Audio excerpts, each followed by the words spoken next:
লিটনদের অধিনায়ক David Warner. PHL এর দশম আসর শুরু হবে আগামী 11 এপ্রিল, ফাইনাল 18 মে।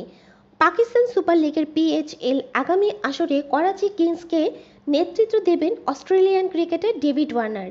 এই দলেই খেলবেন বাংলাদেশ ক্রিকেটার লিটন দাস। গেল মৌসুমে করাচি অধিনায়ক ছিলেন শান মাসুদ। এবার শান মাসুদ নয়, আক্রমণাত্মক ব্যাটিং স্টাইল ও নেতৃত্বের গুণাগুণ এবং অভিজ্ঞতা থাকায় ওয়ার্নারকে অধিনায়ক ঘোষণা করেছে করাচি। করাচি এ আসরে লিটনকে কিনেছে সিলভার ক্যাটাগরি থেকে, তবে টুর্নামেন্টের পুরো সময় ধরে লিটনকে পাবে না পিএসএলে। এপ্রিল থেকে মে মাসে নিজেদের ঘরের মাঠে জিম্বাবুয়ের বিপক্ষে 2 ম্যাচের টেস্ট সিরিজ থাকায় পিএইচএলে করাচি কিংসকে সবকটি ম্যাচ খেলার সুযোগ থাকছে না এই বাংলাদেশি ব্যাটারের।